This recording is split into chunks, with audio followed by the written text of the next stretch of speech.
Chapter 10. Then the Lord said to Moses, Go into Pharaoh, for I have hardened his heart and the heart of his servants, that I may show these signs of mine among them, and that you may tell in the hearing of your son and of your grandson how I have dealt harshly with the Egyptians, and what signs I have done among them, that you may know that I am the Lord. So Moses and Aaron went in to Pharaoh and said to him, Thus says the Lord, the God of the Hebrews, How long will you refuse to humble yourself before me? Let my people go, that they may serve me. For if you refuse to let my people go, behold, tomorrow I will bring locusts into your country, and they shall cover the face of the land, so that no one can see the land. And they shall eat what is left to you after the hail, and they shall eat every tree of yours that grows in the field. And they shall fill your houses and the houses of all your servants and of all the Egyptians, as neither your fathers nor your grandfathers have seen, from the day they came on earth to this day. Then he turned and went out from Pharaoh. Then Pharaoh's servants said to him, How long shall this man be a snare to us? Let the men go, that they may serve the Lord their God. Do you not yet understand that Egypt is ruined? So Moses and Aaron were brought back to Pharaoh, and he said to them, Go, serve the Lord your God. But which ones are to go? Moses said, We will go with our young and our old.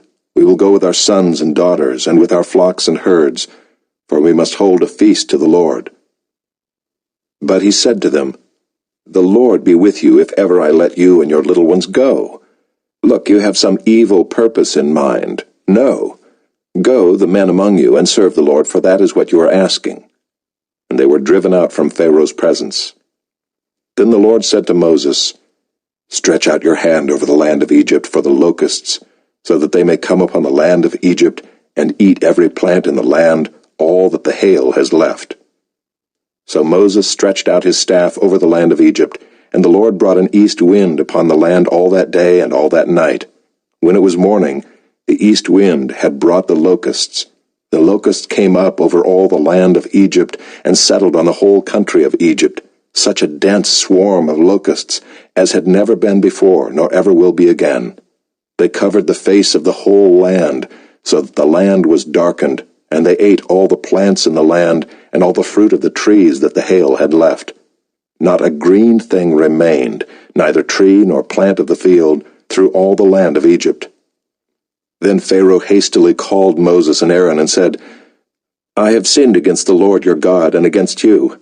Now therefore forgive my sin, please, only this once, and plead with the Lord your God only to remove this death from me.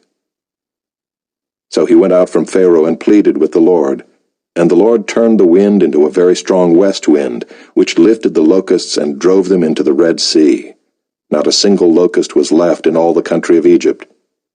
But the Lord hardened Pharaoh's heart, and he did not let the people of Israel go. Then the Lord said to Moses, Stretch out your hand toward heaven, that there may be darkness over the land of Egypt, a darkness to be felt. So Moses stretched out his hand toward heaven, and there was pitch darkness in all the land of Egypt 3 days. They did not see one another, nor did anyone rise from his place for 3 days, but all the people of Israel had light where they lived. Then Pharaoh called Moses and said, Go, serve the Lord, your little ones also may go with you, only let your flocks and your herds remain behind. But Moses said, You must also let us have sacrifices and burnt offerings, that we may sacrifice to the Lord our God. Our livestock also must go with us. Not a hoof shall be left behind, for we must take of them to serve the Lord our God, and we do not know with what we must serve the Lord until we arrive there. But the Lord hardened Pharaoh's heart, and he would not let them go. Then Pharaoh said to him, Get away from me, take care never to see my face again, for on the day you see my face you shall die. Moses said, As you say, I will not see your face again. Chapter 11. The Lord said to Moses, Yet one plague more I will bring upon Pharaoh and upon Egypt. Afterward he will let you go from here. When he lets you go, he will drive you away completely. Speak now in the hearing of the people, that they ask every man of his neighbor and every woman of her neighbor for silver and gold jewelry. And the Lord gave the people favor in the sight of the Egyptians. Moreover, the man Moses was very great in the land of Egypt, in the sight of Pharaoh's servants, and in the sight of the people. So Moses said, Thus says the Lord, About midnight I will go out in the midst of Egypt, and every firstborn in the land of Egypt shall die, from the firstborn of Pharaoh who sits on his throne, even to the firstborn of the slave girl who is behind the handmill, and all the firstborn of the cattle. There shall be a great cry throughout all the land of Egypt, such as there has never been, nor ever will be again. But not a dog shall growl against any of the people of Israel, either man or beast, that you may know that the Lord makes a distinction between Egypt and Israel. And all these your servants shall come down to me, and bow down to me, saying, Get out, you and all the people who follow you. And after that I will go out. And he went out from Pharaoh in hot anger. Then the Lord said to Moses, Pharaoh will not listen to you, that my wonders may be multiplied in the land of Egypt. Moses and Aaron did all these wonders before Pharaoh, and the Lord hardened Pharaoh's heart, and he did not let the people of Israel go out of his land. Chapter 12. The Lord said to Moses and Aaron in the land of Egypt, This month shall be for you the beginning of months. It shall be the first month of the year for you. Tell all the congregation of Israel that on the 10th day of this month every man shall take a lamb according to their father's houses, a lamb for a household. And if the household is too small for a lamb, then he and his nearest neighbor shall take according to the number of persons. According to what each can eat, you shall make your count for the lamb. Your lamb shall be without blemish, a male a year old. You may take it from the sheep or from the goats, and you shall keep it until the 14th day of this month, when the whole assembly of the congregation of Israel shall kill their lambs at twilight. Then they shall take some of the blood and put it on the 2 doorposts and the lintel of the houses in which they eat it. They shall eat the flesh that night, roasted on the fire. With unleavened bread and bitter herbs they shall eat it. Do not eat any of it raw or boiled in water, but roasted, its head with its legs and its inner parts. And you shall let none of it remain until the morning. Anything that remains until the morning you shall burn. In this manner you shall eat it, with your belt fastened, your sandals on your feet, and your staff in your hand. And you shall eat it in haste. It is the Lord's Passover. For I will pass through the land of Egypt that night, and I will strike all the firstborn in the land of Egypt, both man and beast. And on all the gods of Egypt I will execute judgments. I am the Lord. The blood shall be a sign for you, on the houses where you are. And when I see the blood, I will pass over you, and no plague will befall you to destroy you, when I strike the land of Egypt. This day shall be for you a memorial day, and you shall keep it as a feast to the Lord. Throughout your generations, as a statute forever, you shall keep it as a feast. 7 days you shall eat unleavened bread. On the first day you shall remove leaven out of your houses. For if anyone eats what is leavened, from the first day until the 7th day, that person shall be cut off from Israel. On the first day you shall hold a holy assembly, and on the 7th day a holy assembly. No work shall be done on those days. But what everyone needs to eat, that alone may be prepared by you. And you shall observe the feast of unleavened bread, for on this very day I brought your hosts out of the land of Egypt.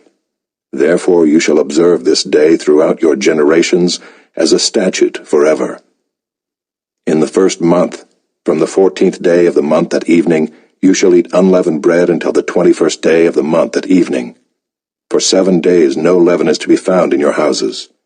If anyone eats what is leavened, that person will be cut off from the congregation of Israel, whether he is a sojourner or a native of the land. You shall eat nothing leavened. In all your dwelling places you shall eat unleavened bread. Then Moses called all the elders of Israel and said to them, Go and select lambs for yourselves according to your clans, and kill the Passover lamb. Take a bunch of hyssop and dip it in the blood that is in the basin, and touch the lintel and the 2 doorposts with the blood that is in the basin. None of you shall go out of the door of his house until the morning. For the Lord will pass through to strike the Egyptians, and when he sees the blood on the lintel and on the 2 doorposts, the Lord will pass over the door, and will not allow the destroyer to enter your houses to strike you. You shall observe this rite as a statute for you and for your sons forever. And when you come to the land that the Lord will give you, as he has promised, you shall keep this service. And when your children say to you, "What do you mean by this service?" you shall say, "It is the sacrifice of the Lord's Passover, for he passed over the houses of the people of Israel in Egypt, when he struck the Egyptians, but spared our houses." And the people bowed their heads and worshipped. Then the people of Israel went and did so, as the Lord had commanded Moses and Aaron, so they did. At midnight the Lord struck down all the firstborn in the land of Egypt, from the firstborn of Pharaoh who sat on his throne, to the firstborn of the captive who was in the dungeon, and all the firstborn of the livestock. And Pharaoh rose up in the night, he and all his servants and all the Egyptians, and there was a great cry in Egypt, for there was not a house where someone was not dead. Then he summoned Moses and Aaron by night and said, "Up, go out from among my people, both you and the people of Israel, and go, serve the Lord as you have said. Take your flocks and your herds as you have said, and be gone, and bless me also." The Egyptians were urgent with the people to send them out of the land in haste, for they said, "We shall all be dead." So the people took their dough before it was leavened, their kneading bowls being bound up in their cloaks on their shoulders. The people of Israel had also done as Moses told them, for they had asked the Egyptians for silver and gold jewelry and for clothing. And the Lord had given the people favor in the sight of the Egyptians, so that they let them have what they asked. Thus they plundered the Egyptians. And the people of Israel journeyed from Ramses to Succoth, about 600,000 men on foot, besides women and children. A mixed multitude also went up with them, and very much livestock, both flocks and herds. And they baked unleavened cakes of the dough that they had brought out of Egypt, for it was not leavened, because they were thrust out of Egypt and could not wait, nor had they prepared any provisions for themselves. The time that the people of Israel lived in Egypt was 430 years. At the end of 430 years, on that very day, all the hosts of the Lord went out from the land of Egypt. It was a night of watching by the Lord, to bring them out of the land of Egypt. So this same night is a night of watching kept to the Lord by all the people of Israel throughout their generations. And the Lord said to Moses and Aaron, "This is the statute of the Passover. No foreigner shall eat of it, but every slave that is bought for money may eat of it after you have circumcised him. No foreigner or hired worker may eat of it. It shall be eaten in one house. You shall not take any of the flesh outside the house, and you shall not break any of its bones. All the congregation of Israel shall keep it. If a stranger shall sojourn with you, and would keep the Passover to the Lord, let all his males be circumcised.